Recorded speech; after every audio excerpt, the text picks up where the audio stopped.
So today's topic is a little bit different. So we'll be discussing on not the technical matters that we, day-to-day basis discussing in our CPDs. I was thinking to discuss about the changes in the industry, as well as, the real world, the developments or the technological advancement happening in the industry. And then how, as quantity surveyors, we can position ourselves so that we can, really perform well in the future as well. So that's why we selected the topic like quantity survey beyond 2030. So let's go through the things that we are going to discuss today. Throughout the presentation, I have included a lot of videos. So please bear with me. Please try to be listening carefully to the presentation, because these the videos have research from YouTube, and very prime very good quality videos have taken to the CPD, as well as there are a lot of new concepts that we are going to discuss. So some of the concepts you might be very familiar, some of them are new, but at the end of the presentation, you will get a very good understanding about a lot of new concepts in the data or information world at the moment, which is, some of them are already buzzwords in construction. So it will be very helpful for you to perform really well, especially 2-3 years down the line. Yeah. And since I'm practicing in Australia, I find these buzzwords a lot now these days, because data information is now integral part of project management. So it is now slowly moving towards construction. So we will go through these technology advancement one by one and get introduced to them. So our discussion will start the evolution of quantity surveying profession till today, because we need to learn the history in order to predict the future. So we'll discuss that. And then what are the technology advancement in the construction industry and in other industries at large also. So we'll be discussing on BIM, augmented reality, offsite modular construction, 3D printing, and then fourth industrial revolution. We'll get introduced to that. So it includes artificial intelligence, robotics, drones, electronic data management systems, ERP or enterprise resource planning, big data, Internet of Things, IoT, cloud computing, blockchain, e-commerce, e-tendering, and digital twin. Digital twin is the most recent buzzwords that's used in the construction. So we'll discuss them, and we will get kind of an idea about the concept, and then how it will impact our industry and how we need to get ready for that. Yeah. So are these effective only in construction? We'll discuss that. And then as quantity surveys, our adaptability and how we should get ready for them. Yeah. And try to, get the opportunity of these technologies to advance as a profession. Right. So as all of you know, quantity surveying started in 1666 with the Great Fire in London. And then so until that point of time, there were trade people who are doing the buildings, but after the Great Fire, they had to rebuild the full London city again. So when they wanted to rebuild, there was a requirement for measuring the things, measuring the drawings. So then quantity surveying profession, started. That's what the history says. And in 1971, RICS published that the future role of the quantity surveyors, because in 1970s, these technological improvements started. So RICS wants to inform the quantity surveyors. Now we need to get ready for that. So in 1983, another publication was published by RICS called The Future Role of the Chartered Quantity Survey. In 1991, QS 2000, another article was published. And in 1998, RICS published The Challenge of Change. Change is imminent, change is happening. So what is the challenge? So it highlighted the importance of change in the quantity surveying profession in the midst of changing attitudes of clients, pressures from business world, the impact of ICT, information and computer technologies, and the changes in the construction. So this document, The Challenge of Change, was the last document that RICS highlighted a lot about how we need to get ready for the change. Right now, the entire world is moving very fast, especially with the COVID-19 and all. The pace or the pace of the changes is very fast now. So there are a lot of technology advancements like modular constructions, BIM and augmented reality, and fourth industrial revolution. So we'll discuss all of them to identify the concept first of all. Right.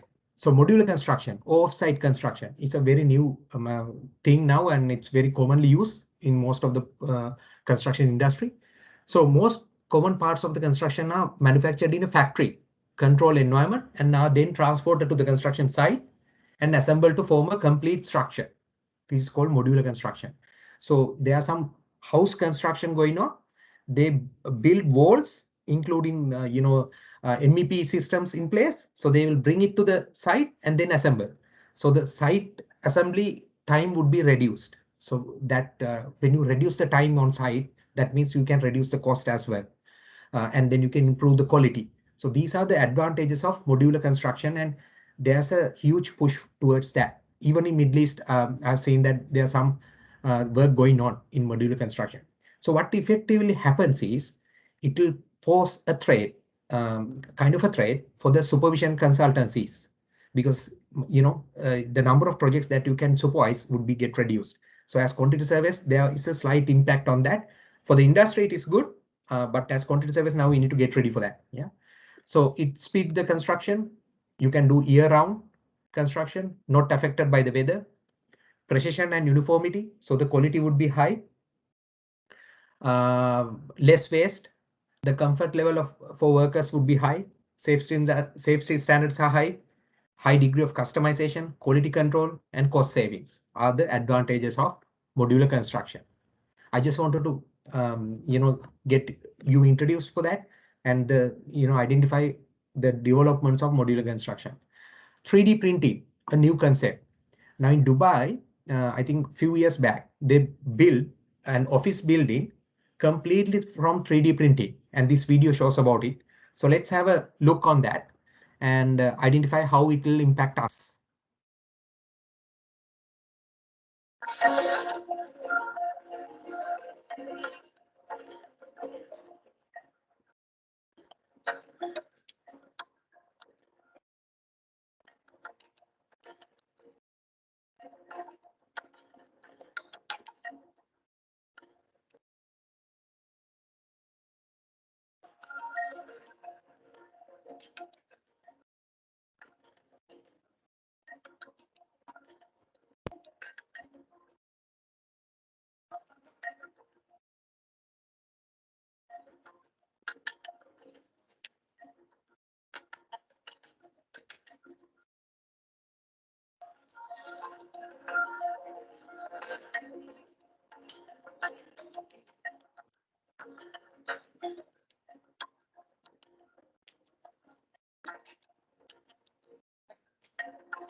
So in that video, you might have seen that Dubai's aspiration is to build 25% of their buildings by 2025 through 3D printing.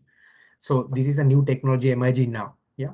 What effectively it does is when you do the design in the space, or the software space, or AutoCAD and those kind of software space, it can be built using a 3D printer. So effectively, you don't have the supervision phase of the construction for these kind of projects. So that is kind of a threat for our profession. But we need to understand these kind of concepts are there now. Yeah. Sorry. Let me go to the next one. Building information modeling. So building information modeling is another new technology in the industry, a very common buzzword. and it gives a lot of advantages for quantity surveys as well as to the industry. So let's see what are the advantages and what is BIM is all about. These days, a growing number of architects, engineers, and contractors are using BIM. Here's why. Global trends are making AEC projects more complex, while advances in technology are helping industry professionals work more efficiently and effectively. This is where BIM comes in.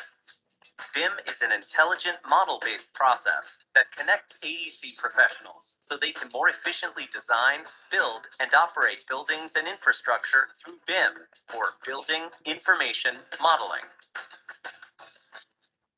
With BIM, designers create digital 3D models that include data associated with physical and functional characteristics. The power of BIM is how it allows architects, engineers, and contractors to collaborate on coordinated models, giving everyone better insight into how their work fits into the overall project, ultimately helping them to work more efficiently. The data in a model defines the design elements and establishes behavior and relationships between model components. So when an element in a model is changed, every view is updated, with the new change appearing in section, elevation, and sheet views. You can use the information in the model to improve your design before it's built. Gain faster buy-in and approvals with realistic visualizations. Convey design intent to the field. And, most importantly, retain model intelligence from concept to construction. BIM provides insight into a design's constructability, improving the efficiency and effectiveness of the construction phase, and also providing a better understanding of the building's future operations and maintenance.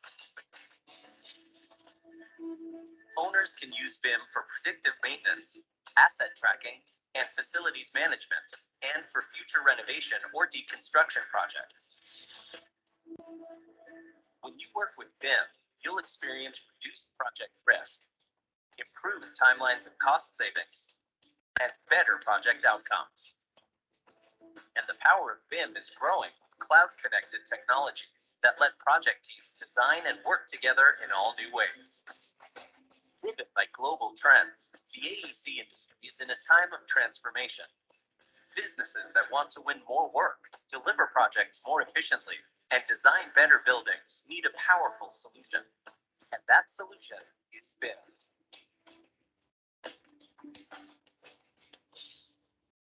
So as you can see here, architectural, engineering, and construction industry will be benefited immensely from BIM. So it is a model, but it is information fed model. So it has an intelligence there.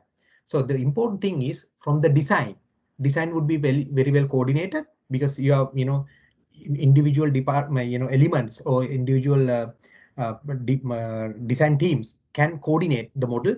There would be clash detection live, you can check. So the design would be very good. And when you do the construction also, you can do the construction monitoring and make sure that construction is, information is fed into the model.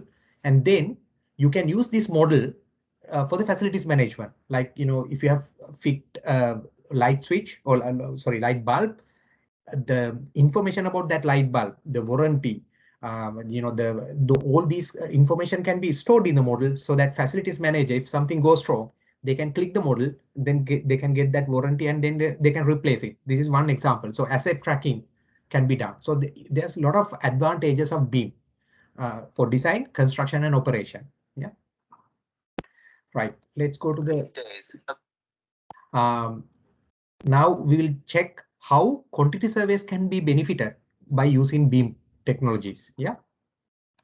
Information modeling is the newest technology that's taking the construction world by storm. As BIM workflows become established within the construction industry, students will require the ability to know how to deal with these models and how estimating from the model fits in with the BIM supply chain. If you're a student in quantity surveying or estimating, learning about BIM is integral to benefit your education and future career prospects. And if you're a lecturer, teaching BIM is an excellent way to bring your course into the future. The benefits of BIM for the quantity surveyor or estimator, known as 5D BIM, applying costs to the model, are endless. In a 5D BIM environment, estimators and quantity surveyors can participate in data exchange from the outset, rather than working in isolation to offer cost advice or take off quantities for a project. This actually enables estimators to better collaborate with the entire construction chain, including project teams. They can also focus on the client's needs more effectively, which results in a higher quality project overall. The automatic generation of quantities provides a faster, more accurate tool to analyse data and provide better advice, and allows the estimator or quantity surveyor to explore ways of improving building design, efficiency, performance, and cost. Costex is world-leading estimating software used by companies around the world to implement BIM. The program is so easy to learn for students, and it's a great way for lecturers to make their course relevant. Costex is already being taught in more than 60 universities around the world, in countries like the UK, USA, Australia, Singapore, India, and more. Exactl recognises that exposing upcoming quantity surveyors and estimators to BIM is integral for education, and that's why we offer the following benefits in our Costex educational program. For lecturers, we offer free university licenses. Students of Costex also supports 2D drawings. It can be used to work with 2D takeoff as well, ensuring it is well suited to the multiple facets of university courses. Costex not only supports BIM files from Revit, but also supports IFC files from ArchiCAD, MicroStation, Tekla, ProSteel, and most other major design packages. SketchUp files are supported too. You don't need to have access to any design software or even know how to use it. Once the model is loaded in, you can zoom, rotate, and pan around, allowing you to view it from any angle required. If you want to look further, the eye function can be used to walk through the building or view various sections and plans. With the Costex transparent mode, you can see an X-ray of the building. This will allow you to see hidden objects within the model for a clearer overall impression. You can also view and filter certain BIM files using the model tree. Check out each object's properties by right-clicking and viewing the menu, or open the schedule to see all properties for displayed objects. To get the quantities from the model straight into Costex, there are lots of different methods available depending on what you prefer. The quickest way to get quantities is to use one of the inbuilt templates. This will allow you to get all measurements from the building in seconds. Alternatively, you can create model maps from your BIM simply by dragging and dropping to import any combination of model properties that you require. If you receive a revised model, you can use the Costex revision tool to show the changes made and automatically update the quantities. You can also use the comparison tool to identify new, deleted, or amended objects. One of the other great features of Costex is that you can also manually measure quantities from the 3D model if required to check the quantities are correct. To ensure nothing is missed or measured twice, you can easily link together 2D and 3D views in a DWF to create a drawing set. Objects measured in the model will automatically be highlighted throughout the set of drawings. This makes it so much easier to keep track of your measurements and progress. Additional measurements can also be taken from the associated 2D drawings to get the best from the available information. As is standard with the Costex range, the dimension view is live linked into the Costex user-friendly workbooks, so quantities from your drawing set can automatically be transferred over. To apply your rates to the quantities, you can add them in manually or use live links to the inbuilt rate library that you have developed over time. The live links between the rate libraries, workbook, and the dimension view allow you to create a standard template so that when a new BIM file is loaded in, the quantities can be automatically priced in the workbook, allowing you to generate a complete estimate in a matter of seconds. Finally, the inbuilt customizable report writer allows you to produce professional reports from your workbook data. BIM is a journey, and there are no shortcuts. So you see that the advantage of having a good BIM model, it's called 5D model. Now 3D is, you know, that 3 dimension. When you add a schedule to it, it's called 4D. And when you add cost into it, it's called 5D BIM. So Costex is one software that enable us or support us to measure from BIM environments or BIM files, basically. So there are a lot of advantages. You know, the POQ or the estimate can be done within seconds if you have formatted, you know, if you have set up your rates library as well as the quantification set up properly. So these are the advantages for quantity surveys that we can have from BIM. Right. So using BIM for quantity surveying, it is fast, effective, and efficient. Takeoffs can be done. Reliable and accurate quantities are there. It will reduce the human errors. Improve visualization. You know, you don't have to go through the plans, sections, or the elevations. It can be visualized as, you know, as built, basically, and hand over project to another party very quickly. Yeah. Enhance communication and collaboration. You can show what you measured. It's very clear. And then cost database management. Your cost database would be improved gradually when you are doing a lot of projects. So these are the advantages of using BIM as quantity surveys. Yeah. Now we'll come to drones. Now you have seen, you might have, seen a lot of drones and a lot of, you know about drones basically. So how drones can be used to construction? Let's see. Now in this video, it shows that, especially when you're doing a construction project, you need to take pictures or the videos of different angles of the building. And there are some places that humans cannot travel, which is hazardous as well as sometimes impossible. You can use drones to go there as well. And then we have drones now to measure the quantities also. Yeah, especially when you're doing infrastructure projects, you know that one of the very big issues we have is cut and fill quantities. Especially when you're building a road, you have now cross sections based on the chainage, and then especially even if you want to make payments, it is very difficult to measure cut and fill quantities. So what you are usually doing is interim payments. You are making some kind of a gross calculation. But using drones, you can get real time, accurate cut and fill quantities. It will be shown in these videos. Yeah, so those are the advantages of using drones. And then if you are running a meeting and if you want to see the progress of the site, you can use a drone and you can have the meeting anywhere else in the, but using the drone, you can see the progress of the site. So these are the advantage of having drones. We'll go to that now.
So you see that you can do the supervision or site monitoring. A lot of advantages are there from drones. Yeah, even for the measurements as well. Now let's go to the next video, which shows exactly the additional benefits of drones. Yeah, this is from one of the companies actually.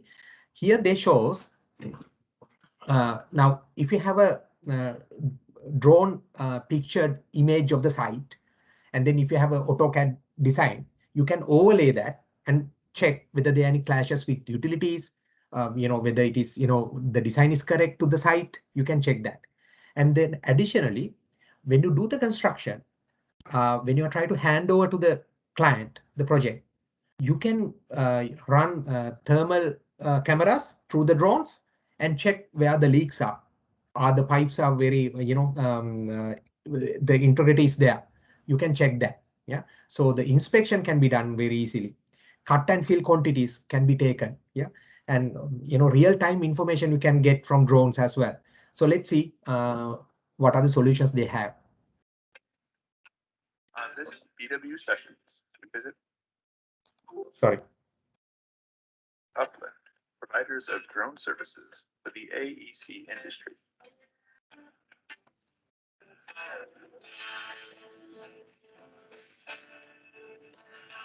We have the A to Z turnkey solution for helping you add value to your construction site using drone data.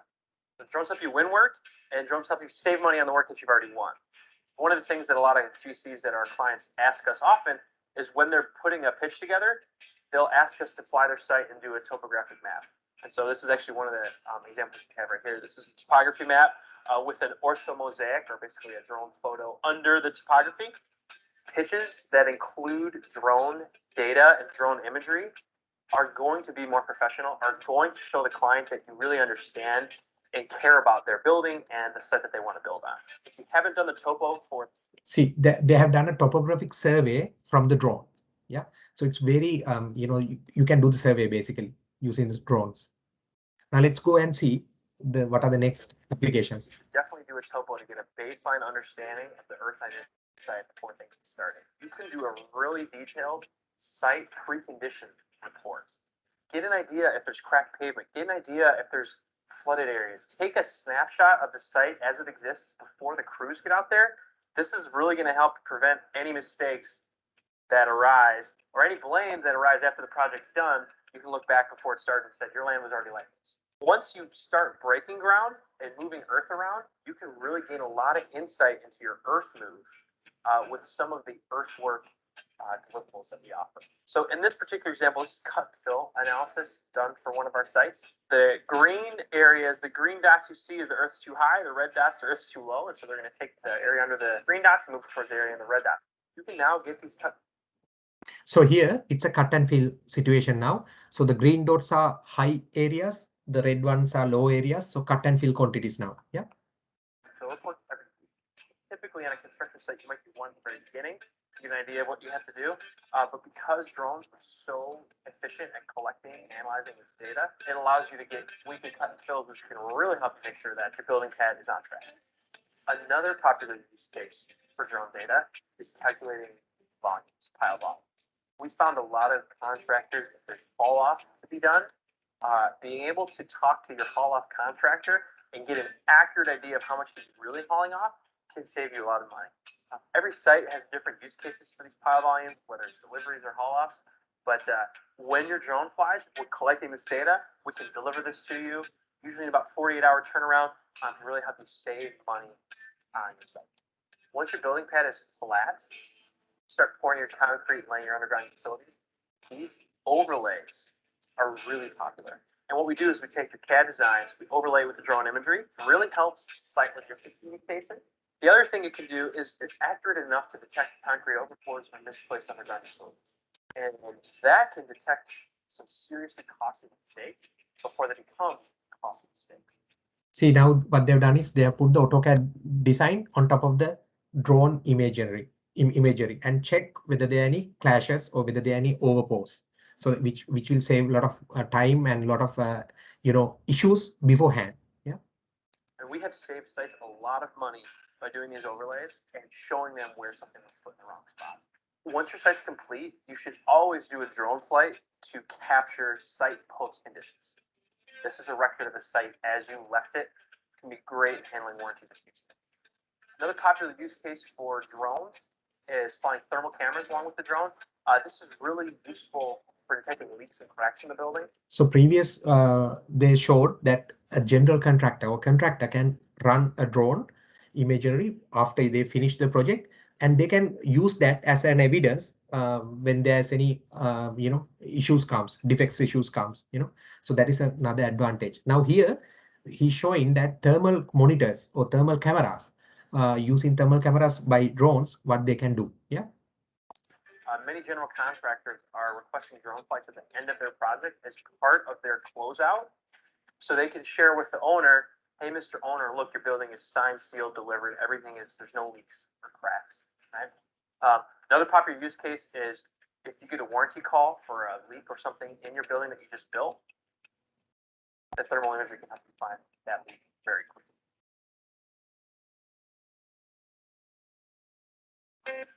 Sorry. This to your haul-off contractor is seriously so they can share with the owner, hey, Mr. Owner, look, your building is signed, sealed, delivered, everything is, there's no leaks or crack or a leak or something in your building that you just built. The thermal imagery. So that is the end of the video. See the advantages of drones. I mean, you can use it for site inspection, checking the leaks, recording data. So there are a lot of advantages of drones. Yeah. So yeah, let's go to the next slide. Augmented reality. Now, augmented reality is, virtual reality, and we have the reality, the normal reality. That means our day-to-day life, we face to the reality. Virtual reality means you immersed into a artificial world, completely virtual. Then augmented reality is somewhere in between. You use the virtual reality as well as the normal reality, and it's in between. It's called augmented reality. And there are a lot of uses of augmented reality, especially in construction. Let's see what are them.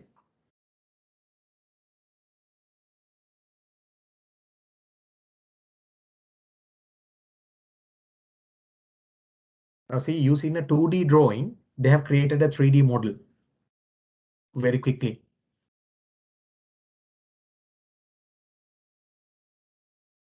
So this is one of the softwares that it can do. Now, why we learning these things is to identify the technologies available. These are few technologies basically I'm going through, so that you're familiar with what are the things available at the moment. And now we are going to a very interesting video. This shows that how augmented reality can be used in site situation, in construction sites. Basically here, the site supervisor goes to the site with a kind of a equipment. In one eye, he can see the BIM model, and the other eye, he can see the reality. Okay, so if he wants to compare against the BIM model for a certain portion of the site, he can do easily. And if he wants to measure that section, or say for instance a door, he can do that through augmented reality. We'll show you that actually in this video. And the good thing is, as soon as you identify the measurement, and if there's any deviation from the drawing or the BIM model, he can record that immediately, and he can send it to the head office saying that there's an issue. And that issue can be escalated to the right person by the construction manager or project manager instantly. So, site supervision would be very efficient using these kind of augmented reality tools. Let's see. As the construction industry embraces technology innovation to address workforce challenges, augmented reality solutions from SRI International have the potential to transform job site operations for construction inspectors by saving time, cutting costs, and improving safety with intuitive equipment and connected intelligence. Conventionally, the inspection process is done manually, often requiring more than one person, and can take a long time to document and circulate the information to others. SRI's computer-aided system can accurately track user location as they move around a large job site. With instant access to an intuitively searchable digitized database, an inspector is able to accurately align and compare what is being built against the building information model.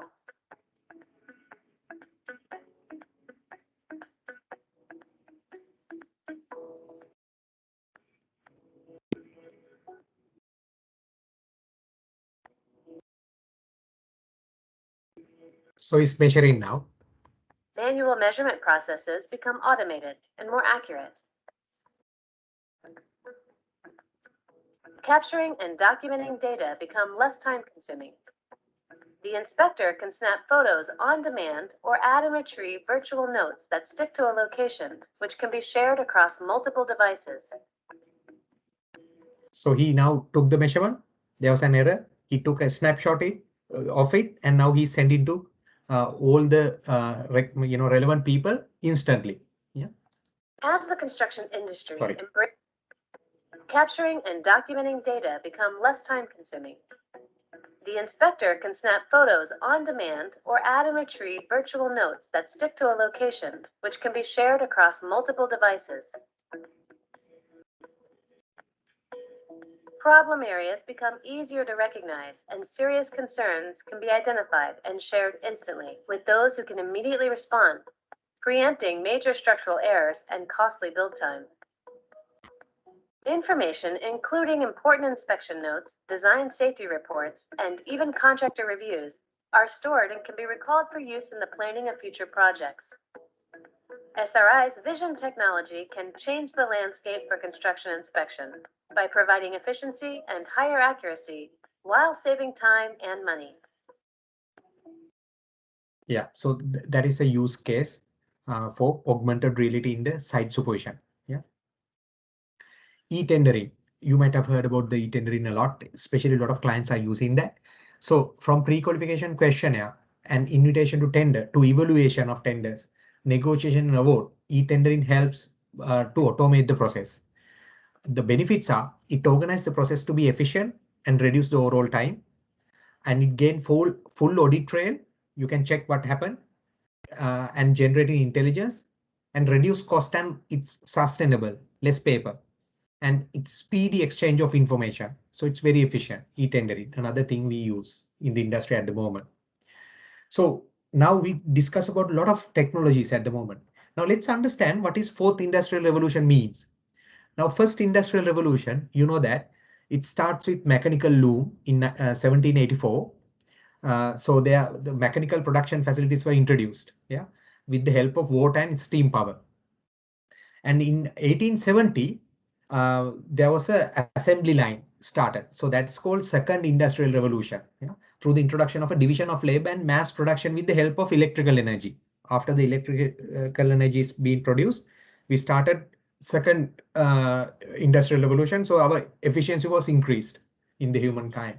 The third industrial revolution was we use electronics and IT systems to further automate the production, especially like car production. Yeah. So in 1970 or 1969, we can identify that the third industrial revolution starts. Now the fourth one is through the use of cyber physical systems, like what we are doing now.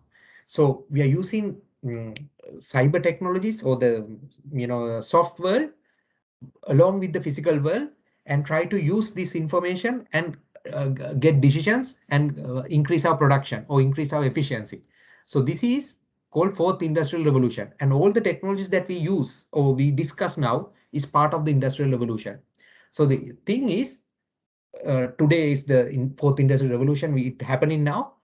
The degree of complexity is high, very complex, this fourth industrial revolution, but it increased the efficiency of humankind. Yeah. Right.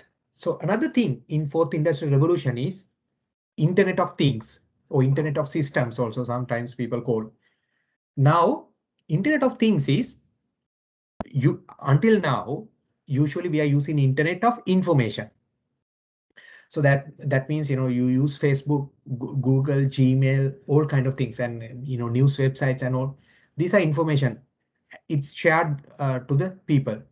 Now, and you need a person, human being, and a computer to interact with internet. Yeah, only people can do that. Now, Internet of Things is you allow things like our mobile phone, our wristwatch to communicate to the internet. Yeah, without human intervention. It's called Internet of Things. Things can go to the internet. So the thing is, when you have Internet of Things, for example, your house, you have a lot of Internet of Things connected to the internet. So the good thing is, for example, if I have a smart home and there are a lot of Internet of Things in the house, for example, like my heater is there's a sensor and it's connected to the internet, and my wristwatch is connected to the internet. and then my lights connected to the internet. So when it happens, the good thing is if I set my alarm in the watch for a certain period, a certain time, for example, 5 o'clock in the morning, it will communicate to all the things in the house that 5 o'clock this person is going to get up, so get ready. Yeah, so by 5 o'clock my heater would be starting, probably the coffee machine can start. So likewise many things can happen. Yeah, so I have not intervened, my watch speak to them. Yeah, so this is called Internet of Things. This is the concept. Yeah, so now using this concept you have smart cities, smart cars. For example, if you take a car, for example, now I think every year, especially in Qatar also, you have to go to the police and do a testing to show them that your car is in good condition. But if you can have the measurements of the car, like your exhaust system and brakes and all kind of things, and it can be fed into internet, and if it can be recognized by the police department or their websites or their system, they can monitor which car has problem, and they can come back to you and say that yeah, you need to fix this, and then come back to the road, right? So the thing is, you don't have to go to the police. Police will come to you and let you know what to do. So this is called smart car concept. Smart city, it's a very widely used concept now, especially in China. They are doing in one city. I heard that they have reduced the traffic jams by 20 minutes using smart city concept. So what they're doing is they have a lot of sensors throughout the city, and they monitor the traffic. And what they will do is they will change the traffic lights based on the congestion of the particular road, so that they can manage the traffic of the entire city. Real life data, real data, they will monitor, and they will change the traffic lighting systems to control the city's traffic. And all these things have been done without the human intervention. So when you have Internet of Things, the important thing is it feeds a lot of information. A lot of information comes. So human brain cannot process that much of information in that period of time. So you need to have artificially intelligent computer systems to process that data and take decisions. Yeah. So with IoT, artificial intelligence also comes in hand. Yeah. So using IoT, you can have smart health, smart farming, smart TV, smart home, smart buildings, smart appliances and all. Yeah. I hope you understand what is Internet of Things is all about. Now let's see a small example how Internet of Things can be used in construction. Yeah. So this construction manager is having a company car. Now he's starting in the morning. As soon as he is start his ignition in the vehicle, it will be communicated to his head office. Yeah, and everything is monitored using sensors, and these sensors or the things will communicate to a system. Yeah, let's see. Back in the construction trailer, Jim uses managed Wi-Fi to send and receive large data files, such as engineering diagrams, securely and without interruption. As his shift ends, a temporary portable security system around the perimeter of the site switches on. It will alert Jim and his team to any motion after hours. You see that everything is monitored. All the vehicles have been monitored. So predictive maintenance can be done. The other thing is when they go back, you don't have to have site hoarding or site security fences as such. You can have virtual safety fence. Yeah. So these kind of like you can have a laser system, and if someone try to go inside, it will automatically gives notifications to the stakeholders of the site. Yeah. So these are the things you can do in smart construction, but the opportunity is immense. Yeah. It's early on. Right. Now we'll come to the artificial intelligence and robotics. What do you mean by artificial intelligence?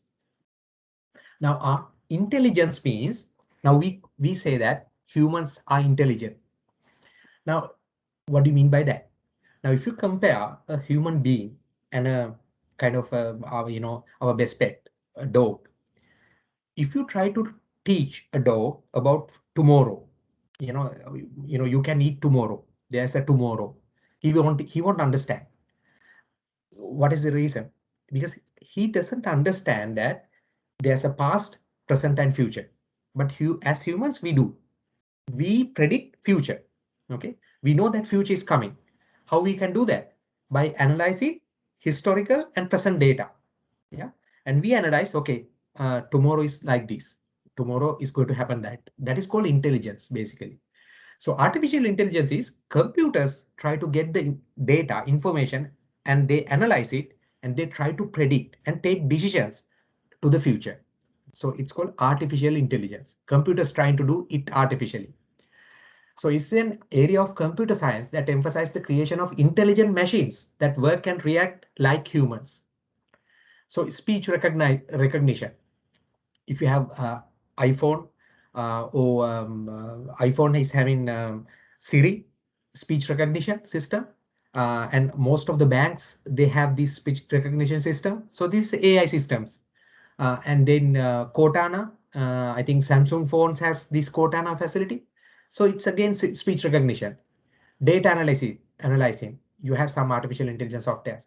Power BI is one of the good softwares. Learning, planning, problem solving, translation, run systems and processes. You can use artificial intelligence. Now, PowerPoint, new PowerPoint, MS PowerPoint has a system that it reads what the presenter is saying and then it will type the things. So that is again another AI system. So there are many systems likewise. If you go to the Facebook and if you post your photo, it will recognize you, another AI system. So these are called artificial intelligence. Yeah. Now in AI, there are two types of AI: weak AI or narrow AI, then the strong AI. Now strong AI means it is identical to human brain. Okay. Now weak AI means you can teach the computer to do certain task like Facebook photo recognition. It's a certain task that is called weak AI. At the moment, we are in the weak AI situation. We are weak AI, but there are a lot of research going on to become strong AI. Yeah.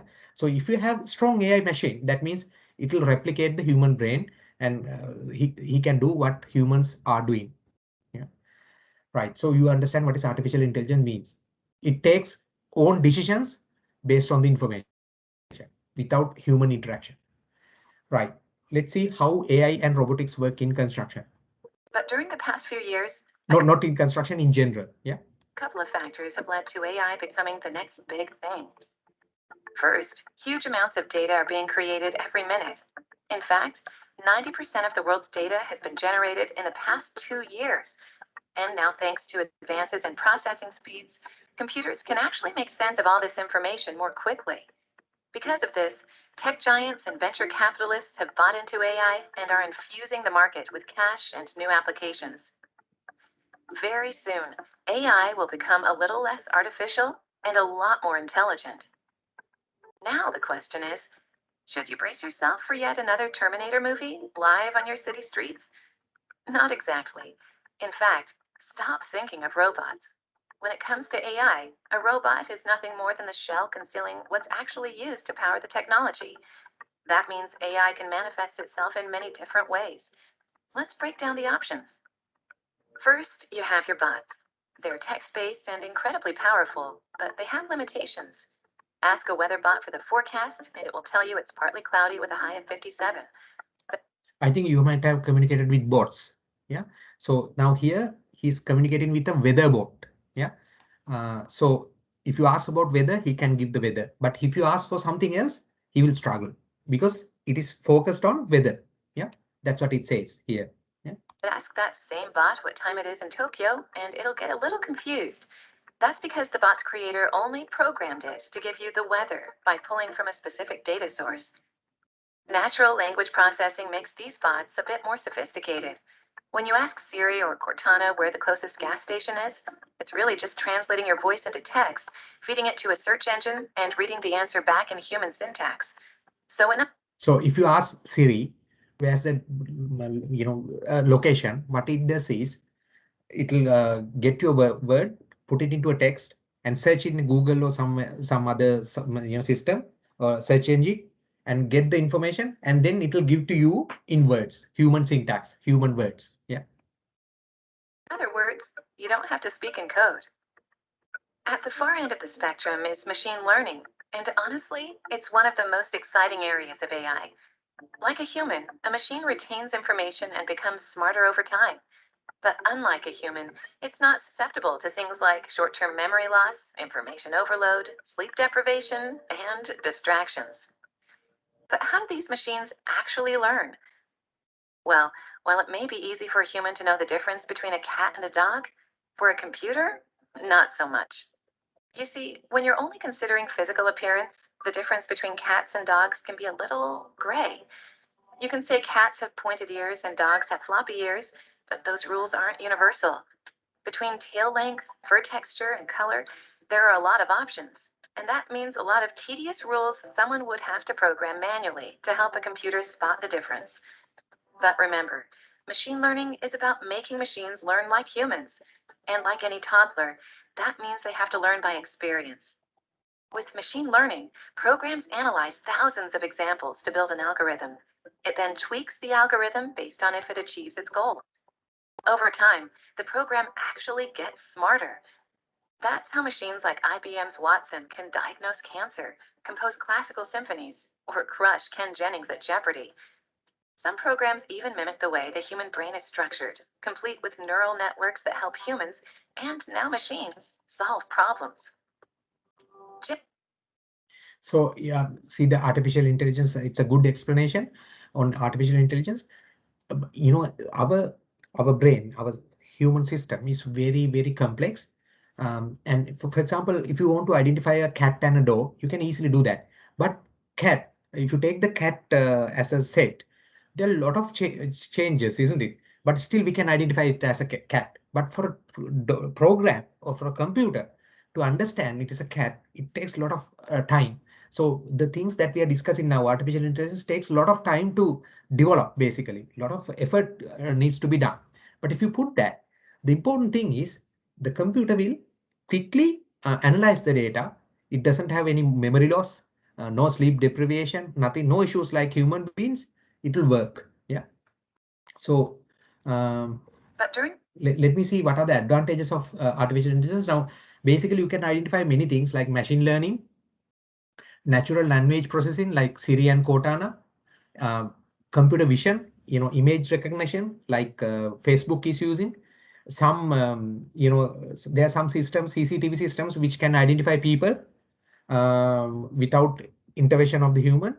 And the speech to text, text to speech, those kind of planning and robotics. There are a lot of uses of artificial intelligence. Yeah.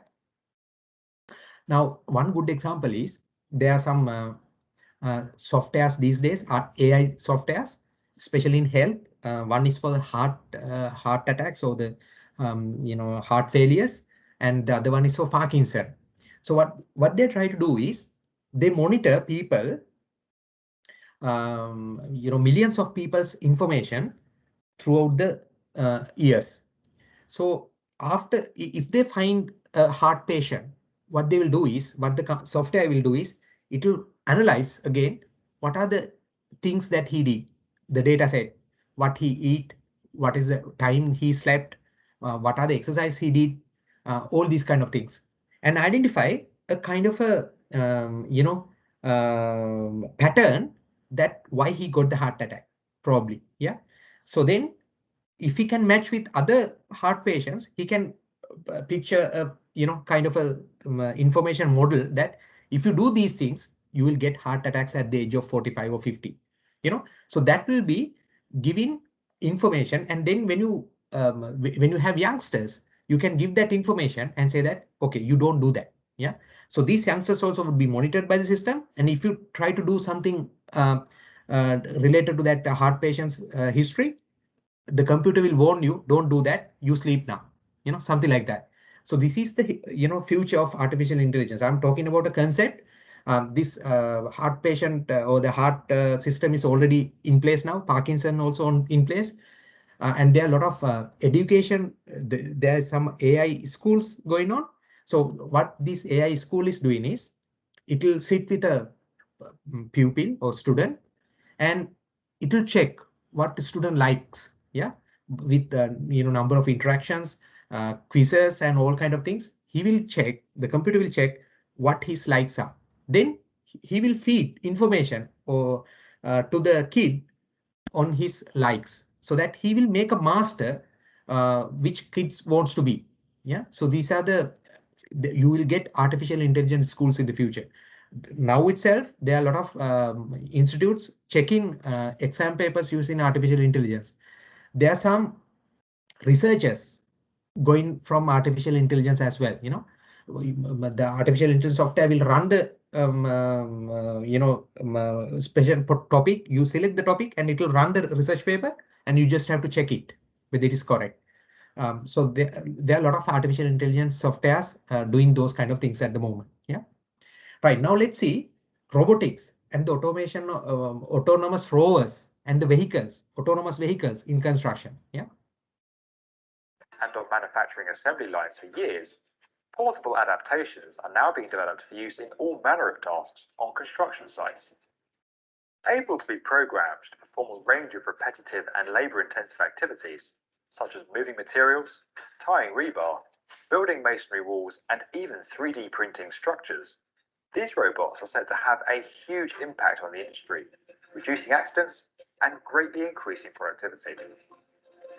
One particularly prominent example is Odico Formwork Robotics, who have developed a robot that uses hot wire cutting to develop complex double-curved concrete molds.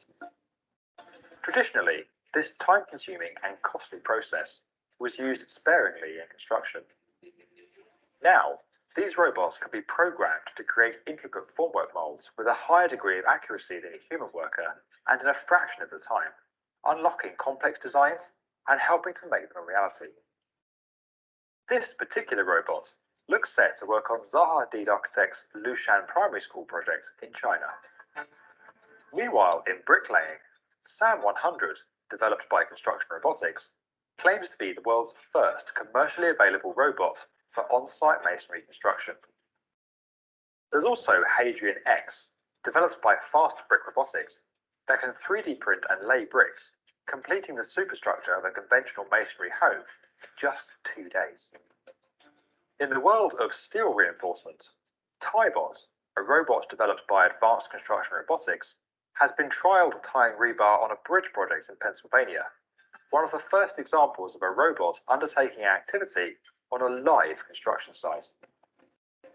There are also rapid developments coming out of ETH Zurich's National Centre for Competence and Research Digital Fabrication in Switzerland. Researchers here have developed in-situ fabricators that can build masonry walls, construct steel reinforcement structures, and even assemble timber frame buildings.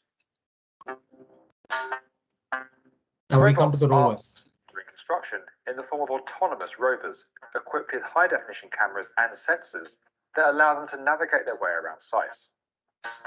Able to identify and avoid obstacles, robots such as EpiBot, developed by French robotics firm Evidence, can follow workers carrying tools and materials. Even more advanced is this rover by Doxal that uses high-definition cameras and light imaging detection and ranging, or LiDAR sensors, to carry out building site inspections, comparing progress with design models and so now it's inspect the site, yeah, programs. and it calculate the earn value. If you have seen that, how many LiDAR earn value to carry out building site inspections, comparing progress with design models and programs. Moving things up a gear, complete autonomous vehicles and plants are able to transport materials or undertake specific tasks in accordance with design models. Activities like excavation or grading can be carried out around the clock without the need for breaks, greatly enhancing efficiency and reducing costs. Prominent examples include Volvo's HX1 dumper and this autonomous dozer developed by Built Robotics. While we are only just beginning to see what robotics could do for construction, there are already more advanced robots in development that could one day replace humans in certain industries and job roles altogether. Whilst this might sound daunting, the rise of robotics and indeed artificial intelligence is likely to lead to the creation of new job roles and opportunities that we haven't yet imagined. Right. So this is a good example of robotics and artificial intelligence ones, autonomous vehicles, autonomous rovers. Now, I've seen an example that, you might have seen here as well, the excavator and the dumper. The excavator, I saw one example that there's a drone. Drone is communicating to the excavator, and they communicate to the program as well as the design model. Yeah, and the excavator is exactly cutting as per the drawings, as per the model, and so there are no wastage, and they are working 24 hours, 7 days a week. So the construction duration would be very fast, and you don't need people to manage them. So these are the technological advancement concepts that comes in the industry now. Yeah. Now with that, we come to the ERP. Now, what do you mean by ERP? ERP is enterprise resource planning. It's not a the simple thing is ERP means it is a centralized database which records all the information from different departments. So then the good thing is, if one department wants to take a decision, they can go to the ERP and get the information of the other departments. It's a computer software which store all the information of the other parties. So it's very easy to take a decision. With ERP systems, there's another concept called big data. That means we'll come to that now. Yeah. So if you are a construction company, the construction ERP systems can have purchase systems, reports and dashboards, human resources, vendor management, material management, inventory management, contract management, everything through the ERP system. Yeah, which is easy. Good coordination between departments and efficient. Now with that, we come to the big data concept. What do you mean by big data? Big data means, now as human beings, for example, if you go to the doctor will ask you, what are the issues?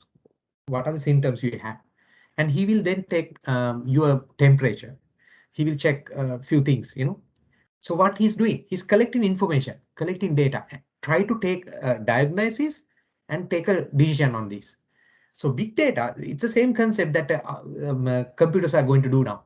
So big data means now, because of the information technologies development, and everyone is having a smartphone now, a lot of software has been used.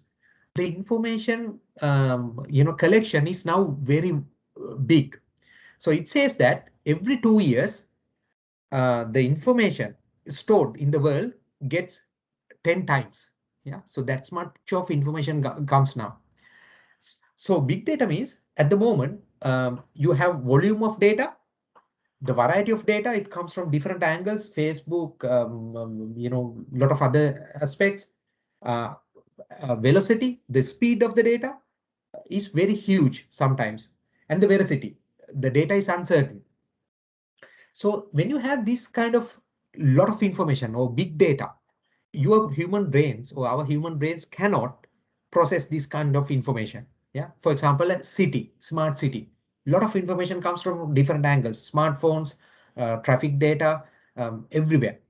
So what it can be used is, big data is useful to feed into an artificial intelligence software or the computer, and they will take decisions using big data. Now, these kind of artificial intelligence softwares need data. They want more and more data. So now we lose control now. This big data can be only processed by the artificial intelligence softwares. Yeah. So you might have heard about this big data concepts now. Big data means because of the information that we are collecting now, it's a huge resource which we can feed into artificial intelligence softwares and take decisions. Yeah. Another concept. The time of spreadsheets is over.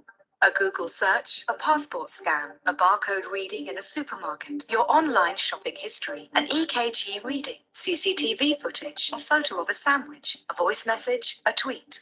All of these contain data that can be collected, analyzed, and monetized. Supercomputers and algorithms allow us to make sense of increasingly larger amounts of information in real time.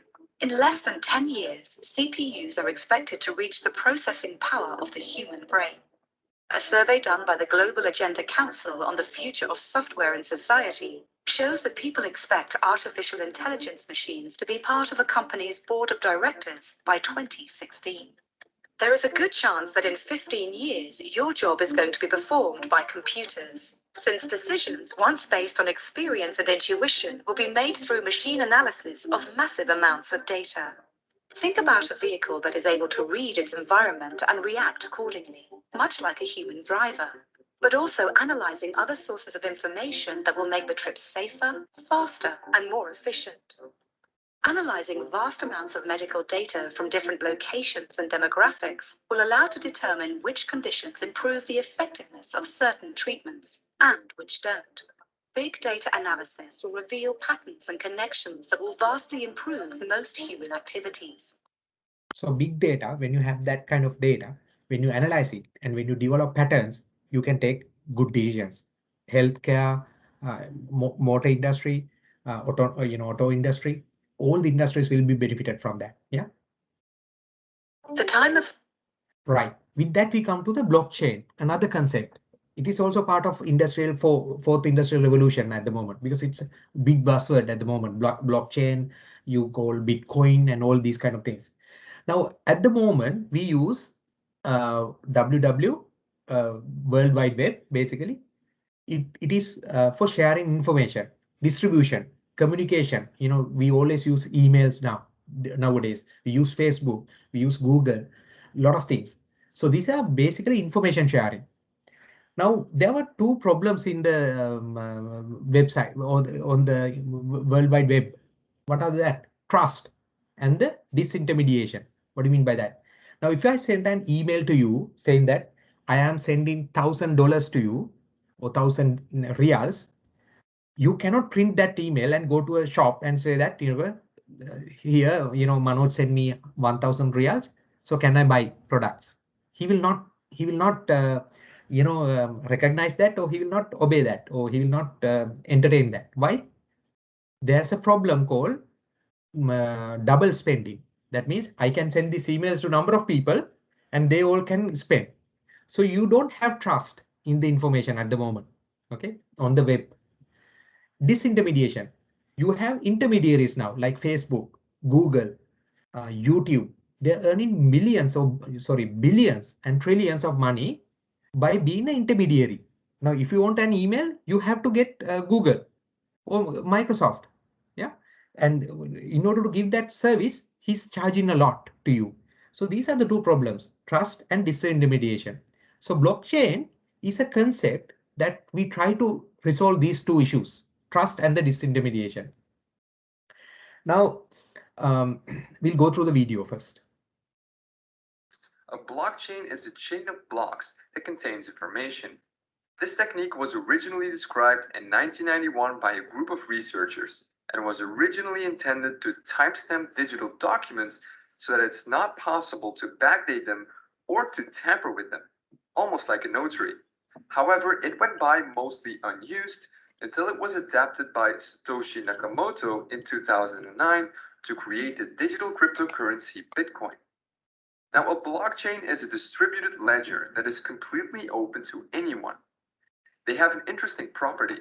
Once some data has been recorded inside the blockchain, it becomes very difficult to change it. So how does that work? Well, let's take a closer look at a block. Each block contains some data, the hash of the block, and the hash of the previous block. The data that is stored inside a block depends on the type of blockchain. The Bitcoin blockchain, for example, stores the details about a transaction in here, such as the sender, receiver, and the amount of coins. A block also has a hash. You can compare a hash to a fingerprint. It identifies a block and all of its contents, and it's always unique, just as a fingerprint. Once a block is created, its hash is being calculated. Changing something inside the block will cause the hash to change. So in other words, Hashes are very useful when you want to detect changes to blocks. If the fingerprint of a block changes, it no longer is the same block. The third element inside each block is the hash of the previous block. And this effectively creates a chain of blocks, and it's this technique that makes the blockchain so secure. Let's take an example. Here we have a chain of 3 blocks. As you can see, each block has a hash and the hash of the previous block. So block number 3 points to block number 2, and number 2 points to number 1. Now the first block is a bit special. It cannot point to previous blocks because, well, it's the first one. We call this block the genesis block. Now let's say that you tamper with the second block. This causes the hash of the block to change as well. In turn, that will make block 3 and all following blocks invalid because they no longer store a valid hash of the previous block. So changing a single block will make all following blocks invalid. But using hashes is not enough to prevent tampering. Computers these days are very fast and can calculate hundreds of thousands of hashes per second. You could effectively tamper with a block and recalculate all the hashes of other blocks to make your blockchain valid again. So to mitigate this, blockchains have something that is called proof of work. It's a mechanism that slows down the creation of new blocks. In Bitcoin's case, it takes about 10 minutes to calculate the required proof of work and add a new block to the chain. This mechanism makes it very hard to tamper with the blocks because if you tamper with one block, you'll need to recalculate the proof of work for all the following blocks. So the security of a blockchain comes from its creative use of hashing and the proof of work mechanism. But there is one more way that blockchains secure themselves, and that is by being distributed. Instead of using a central entity to manage the chain, blockchains use a peer-to-peer network and everyone is allowed to join. When someone joins this network, he gets a full copy of the blockchain. The node can use this to verify that everything is still in order. Now, let's see what happens when someone creates a new block. That block is sent to everyone on the network. Each node then verifies the block to make sure that it hasn't been tampered with. And if everything checks out, each node adds this block to their own blockchain. All the nodes in this network create consensus. They agree about what blocks are valid and which aren't.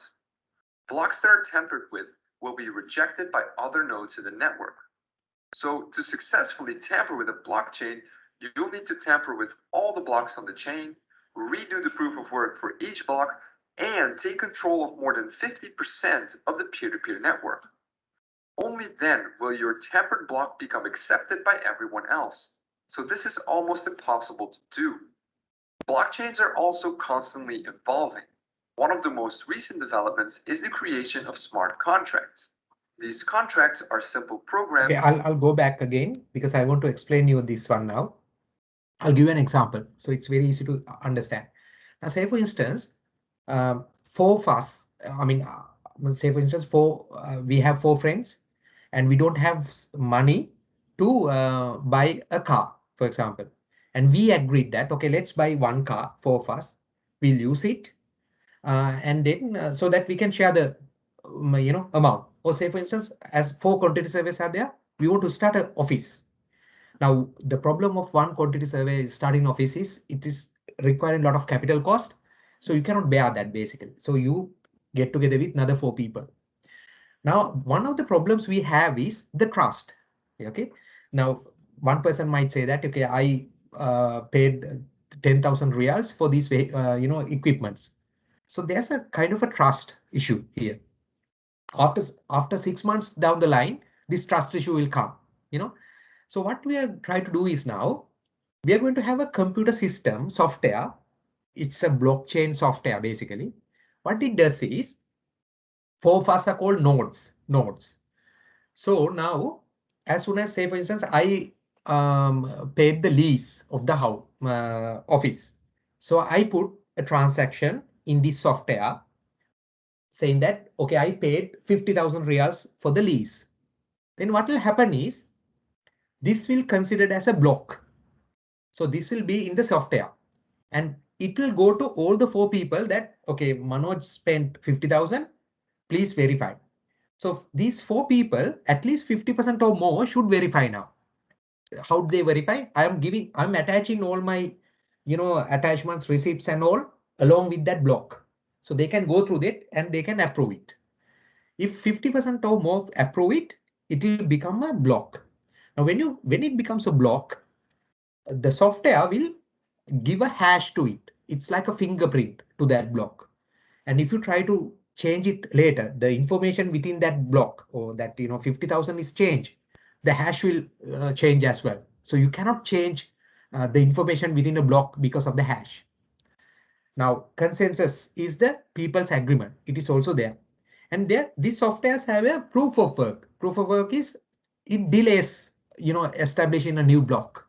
Yeah. So that will run a computer system within the software so that you cannot put another block for some time. So what it does is it will give a immutability. The software will not allow you to change a block after it's stamped. Yeah, because you have proof of work, it is slow, you have hash, and you have a consensus. Okay, so what it does is you have a now set of transactions throughout the year. For example, I gave the lease, another person buys equipment, another person paid salaries, all kind of things, and you put block by block, and people now get it approved by checking the information. So after 1 year, you have a software or you have a record of blocks which has been already audited by all of us. So now we trust that. We trust the system because we have done that along the line. Yeah. So this is called blockchain. So you can do sharing thing. Sharing economy can be enabled very well using blockchain. Okay. So Bitcoin is also a part of blockchain. I will explain you how it happens. Now, another thing blockchain can do is smart contracts. Now, for example, client has money, he gives an advance payment to the contractor. Now you create a blockchain to the project. So you have client, consultant, contractor, and other stakeholders. So when client gives the money, it will show as a block. Okay, so people have checked, okay, advance payment has been given. So when contract is giving, putting his payments, again, these will be blocks. So consultant will be checking that. As soon as he approves, you can have a smart contract application also attached to this blockchain, which will automatically trigger a payment, after some time. You can give a payment duration as well, like after 30 days, it should be paid. So when consultant is approving that, it will inform the bank, the software will inform the bank, okay, pay to the contractor this much amount of money after 30 days. These are called smart contracts, automatically run. Okay, so these are new concepts. Some smart contracts are there already, but not in construction, I believe, but it's there. Yeah, so I believe you understand blockchain now to a certain extent. To their blockchain. Take control of almost the most recent developments is the creation of smart contracts. These contracts are simple programs that are stored on the blockchain and can be used to automatically exchange coins based on certain conditions. More on smart contracts in a later video. The creation of blockchain technology piqued a lot of people's interest. Soon others realized that this technology could be used for other things, like storing medical records, creating a digital notary, or even collecting taxes. Now, a good example is a blockchain. Now, blockchain, the important features are it's a distributed ledger.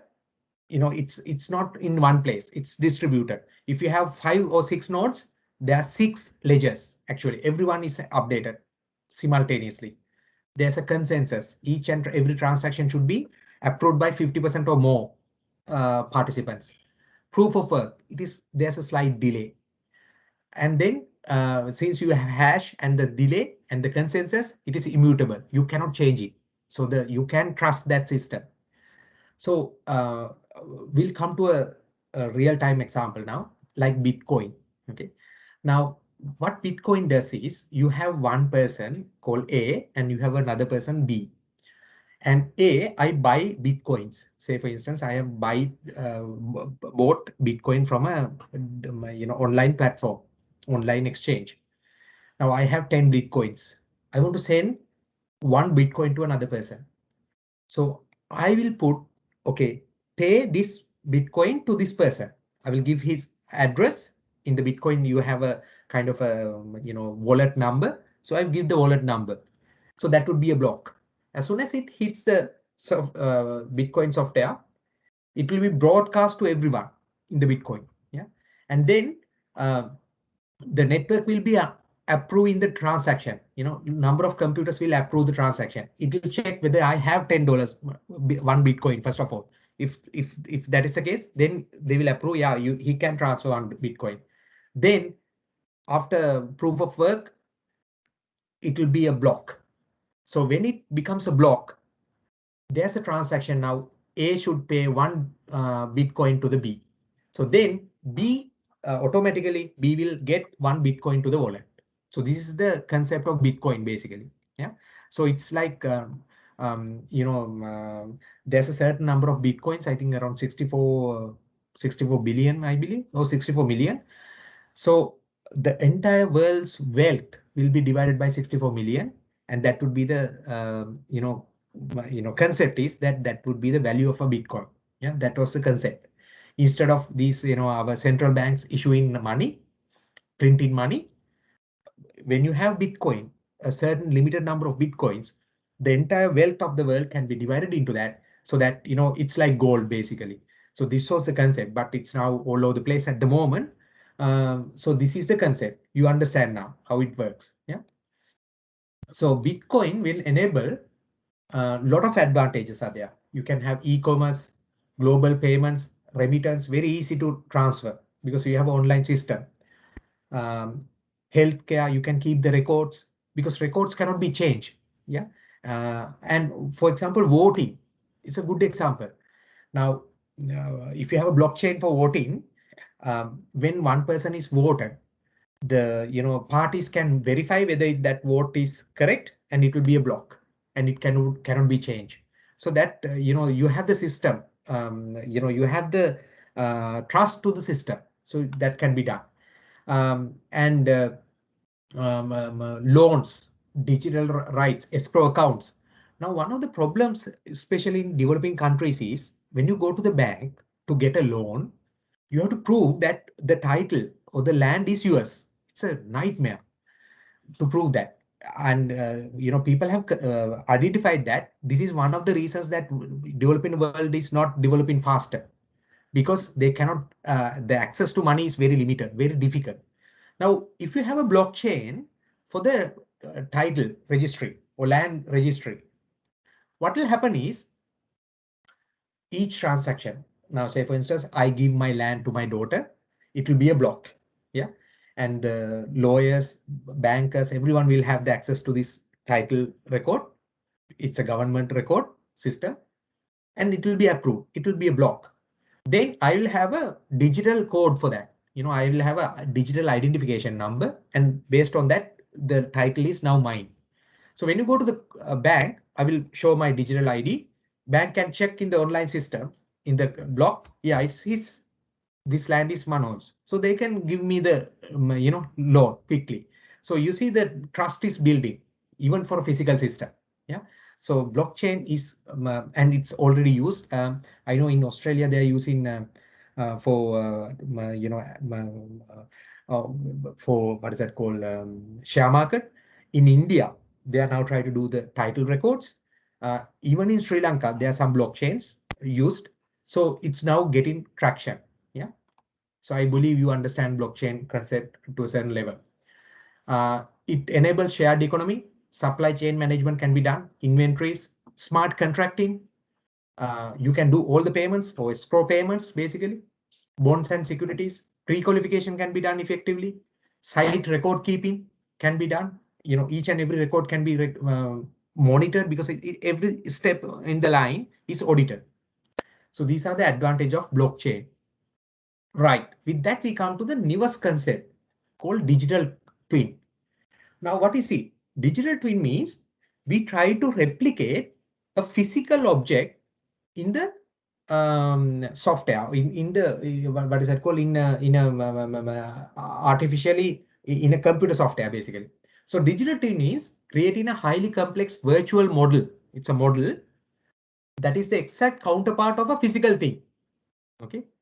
So the thing could be a car, a building, a bridge, or a jet engine. Now you connect sensors to the physical building. For example, you have constructed a building. You put sensors into the building and you have a model in the computer now. And this model is fed with information from the physical sensors. So what it happens is all the things happens to the physical building is now you can see in the computer. This is called digital twin, another twin of the physical object. So connected sensors on the physical asset collect data that can be mapped onto the virtual model. Anyone looking at the digital twin can now see crucial information about how the physical thing is doing out there in the real world. Yeah, so you can monitor air conditioning, power usage, water usage, everything can be monitored in your computer. Yeah. So digital twins let us understand the present and predict the future. I'll give you an example, a real example. In London, they wanted to develop the Heathrow airport. So, one of the consultancies, they develop a digital twin of the existing land. Now, when you go to existing land, the problem is you have to survey the data, topographical issues are there. So it's very difficult to coordinate your, to design while, you are getting the land information. So first they did a digital twin of the land. So they measured everything, they survey everything using drones and GIS technologies and all, and then they fix temperature monitoring machines, air pressure, air speed sensors throughout the land, and then they built it into a virtual model. So now designers has a digital twin of the land.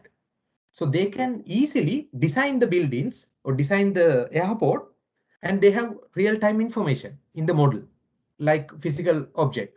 So this is called digital twin. Yeah. So what this means is that digital twin is a vital tool to help engineers and operators understand not only how products are performing, but how they will perform in the future. Analysis of the data from the connected sensors combined with other sources of information allows us to make these predictions. Yeah. So you might get I'll come to that later. Digital twins help manufacturers and engineers accomplish a great deal, like visualizing product in use by real users in real time, building a digital thread, connecting disparate systems and promoting traceability, refining assumptions with predictive analytics, troubleshooting faraway equipment, managing complexities and linkage within systems of systems.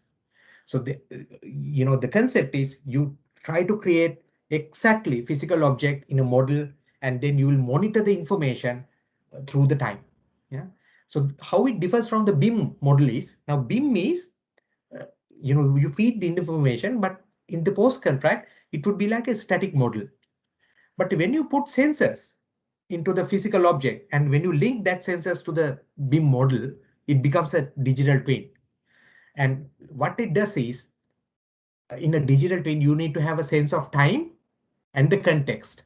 So when you put the sensors will give you the information about the context of the building, as well as it will monitor over the time.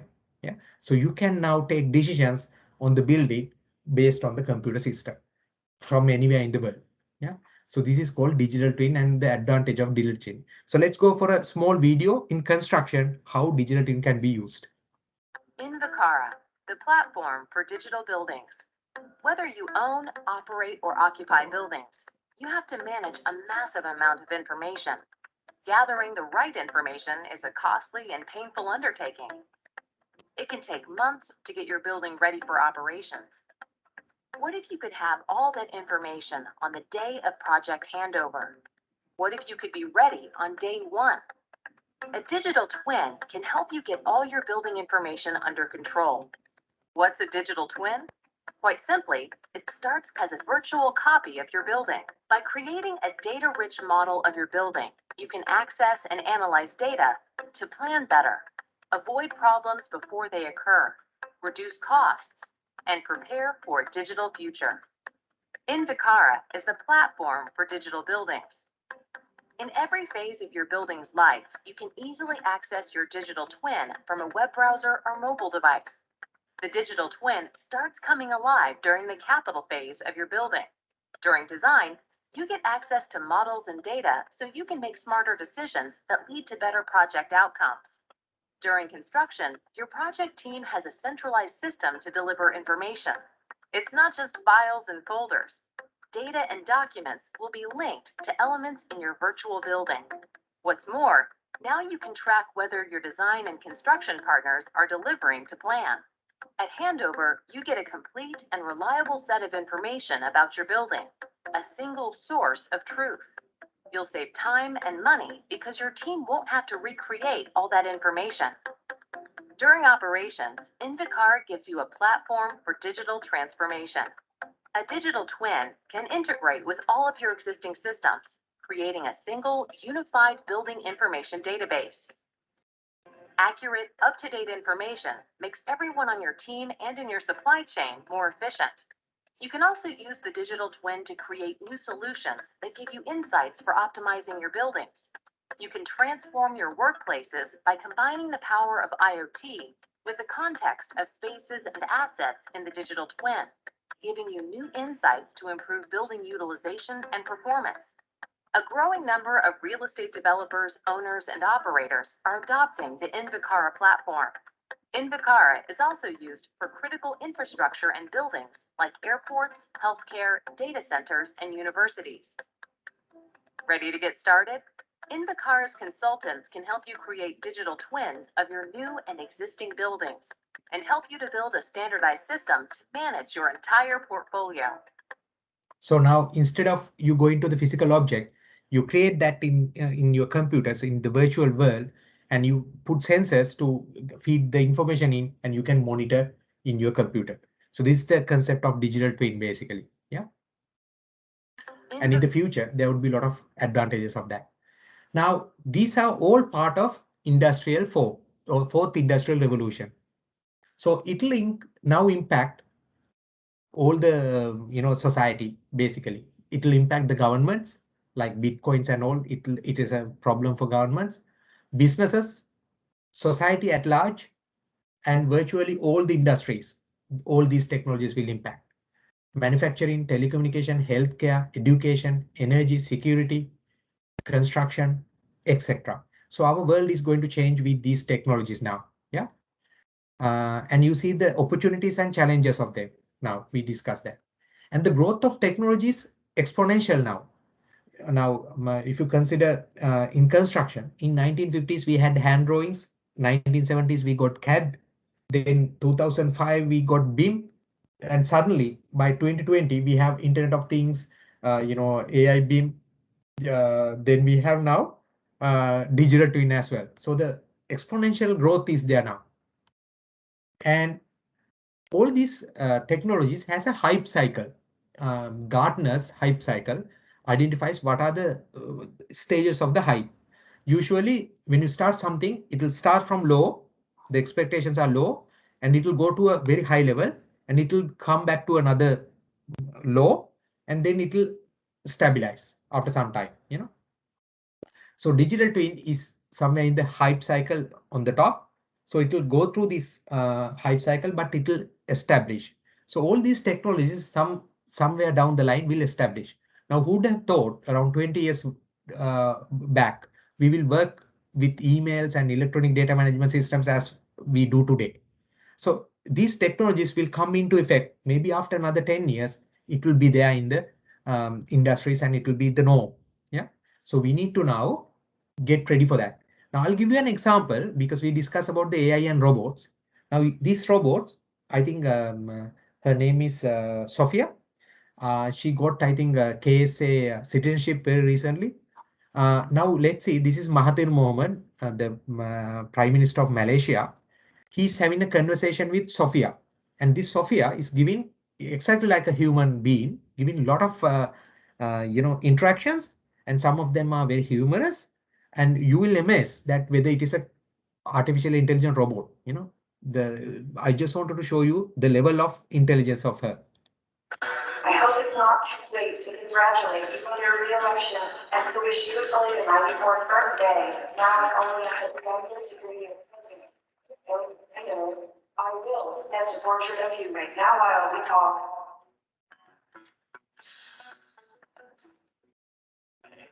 My first term as the Prime Minister. Of course, you were sworn in the 16th of July 1981, about 13,881 days ago from today. I bet the audience is checking my math right now. I agree. I think it's your turn to ask me some questions.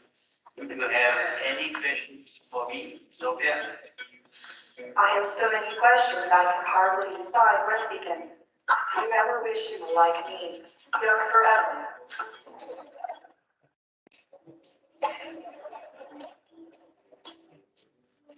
Well, I have time.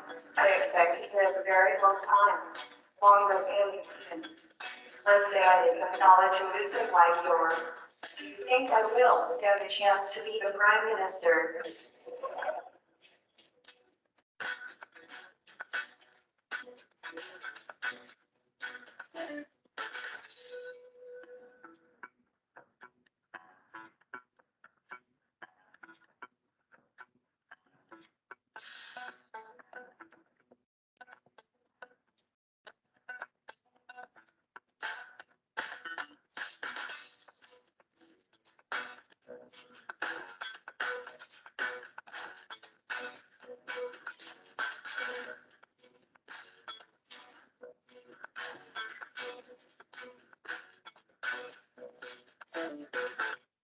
So this is embracing industrial revolution number 4 in Malaysia.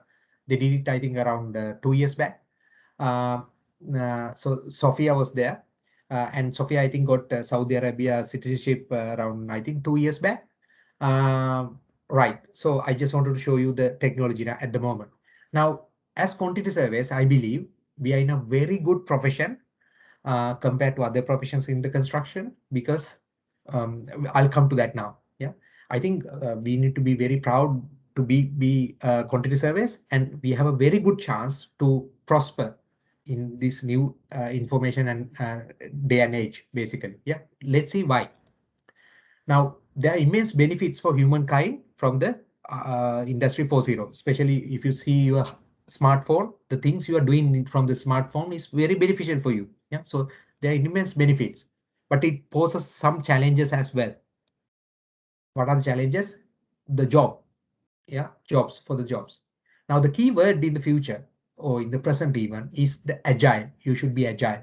Yeah, and you need to have soft skills, which computers don't have usually. Soft skills, yeah, like communication, PR skills, leadership, innovation, and creativity. These skills are very important now and in the future. But you have to be expert in your quantity surveying competencies as well. Yeah, why? Because you will be a leader, and when you have computers doing a lot of things, if you are an expert, you can lead them. Yeah, and you can train these softwares, or you can build them. Yeah, on top of that, we need to diversify. We need to do investment appraisals, value management, claim management, business analytics. We can be employees agents, valuation for insurance purposes, insolvency services. So there are many other things we can do as quantity surveys. So we need to go to them as well. And then we need to build new competencies like data science, statistics. There are many courses or many YouTube videos also. You can develop these skill sets. Yeah, economics, IT competency, because economics is another competency that computers will be hard to predict. So you need to you can develop that. IT competence such as coding, software development, app development would be beneficial for you. And then there's a now new lot of, especially Elon Musk is talking about I professionals and T professionals. What do you mean by that? Now, I professional means a professional who is concentrated or who is an expert in one subject matter. But T professional is he's an expert in one subject matter, as well as he has some knowledge from the other on the other aspects as well. Now, as quantity surveys, We are everything basically, isn't it? We have some architectural knowledge, we have some civil engineering knowledge, we have some structural engineering knowledge, we have some law knowledge, and we have some economics knowledge. So we are kind of a T professional. So the future is for T professionals. So this Alan Ashworth's key thought statement in 2012 is still valid, I believe. The future of quantity surveying remains excellent. The skills are highly valued amongst a diverse range of clients and cover an extensive range of activities that our forefathers could never have imagined. Yeah, so we have talents, we have competencies that we can use, and we are, we are not I, we are T professionals. Yeah. So there's a technology adoption curve. This curve shows that how people are adopting technologies. So the first 2.5% of people is innovators. Next 13.5% is early adopters. They adopt quickly. Then 34%. Next 34% is early majority. So that becomes 50% basically. Then you have another 34% late majority. Yeah. And then you have another 16% for laggards. They are very slow. Yeah. Say for instance, when you get the iPhone first, you can consider this curve as, adoption of the technology basically. Now, in the future, if you want to, be ahead of the competition or, be successful, you need to be at least in this half. You need to quickly adopt to the technologies. Yeah. In order to do that, you need to be agile. Right. So this is from Professor Klaus Schwab. Leaders and citizens to together shape a future that works for all by putting people first, empowering them, and constantly reminding themselves that all of these new technologies are first and foremost tools made by people for people. So there's a responsibility of governments and business also. These technologies for people, so they cannot replace people as well. Yeah. So this is one of the issues we might get in the future. Yeah. Right. So with that, we discussed a lot of technologies. We discussed what is fourth industrial revolution is, how it now implement in construction in different parts of the world, different prototypes, and what are the threats and opportunities it poses. And as quantity surveys, can we face that, and can we be successful in that? I think we do. We process all these skill sets to become successful in the future with all these technologies, but we need to early adopt them, as well as we need to develop our soft skills and computer skills as much as possible. So shall we build walls or windmills? My question to you is that, can we build walls or can we try to stop it? I don't think we cannot stop it. It is gradually moving on. So now we need to be a windmill. We need to use this wind and try to go forward, try to be more efficient, more effective. And I'm currently working in a number of rail projects, and these rail departments now try to put digital twin into the rail infrastructure so that they can monitor their bridges, their tracks, their traction power signaling, locomotives, everything. They try to put digital twin. So they have separate departments for that. Number of people have been hired, IT specialists. So it is now going, it's there now at the moment. So we need to be windmills and try to get the force of this wind and go forward. Yeah. So that is my my suggestion to you. And this is one good example. In 2009, if you want to video something from the from up, especially for a movie or teledrama, you have to have a helicopter. So you have to have a pilot and a cameraman. But now you have drones. And after 10 years now, you have replaced two people's job. Yeah, pilot and the cameraman. So you need to upgrade. Yeah, and make sure that you operate the drone now. Yeah. So this is a good one example that there are some challenges, but there are opportunities as well. There are new jobs now. So we need to make sure that we are agile and go to those kind of jobs as well as quickly as possible. Yeah, and shift very quickly, agile. So as quantity service, I think we have a very good opportunity. We are in the right place, right profession, but we need to be agile. So this is my suggestion, or this is my presentation to you today. So I just wanted to give you some concepts of new technologies, introduce them to you, and suggest you that try to be agile and try to be early adopters as quickly as possible, so that as profession we will grow, and as individual people also we will be successful in the future years to come. So this is Quantity Surveying beyond 2030 as far as I see at the moment. Yeah, but there might be a lot of new technologies developing at the moment. There would be a lot of things comes in the future as well. So we need to continuously evolve ourselves. Yeah. So thank you very much. And do you have any questions?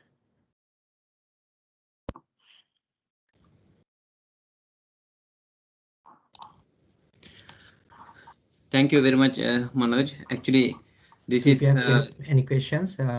Yeah. Can you hear me now? Yeah, I can hear you now. Yeah, sorry, mate. Manoj, actually, we thankful to you. This is a very informative CPD presentation. Actually, within this shorter period of time, you took us in number of new technologies and techniques, systems, and it's actually a good kind of push for us if we are still doing on the same thing and not looking into these new technologies. So you actually like open our eyes that we should go ahead. So it's a timely selected topic. Thank to you. And audience, actually now you can unmute your mic, and if you have any question, you can unmute your mic and raise it.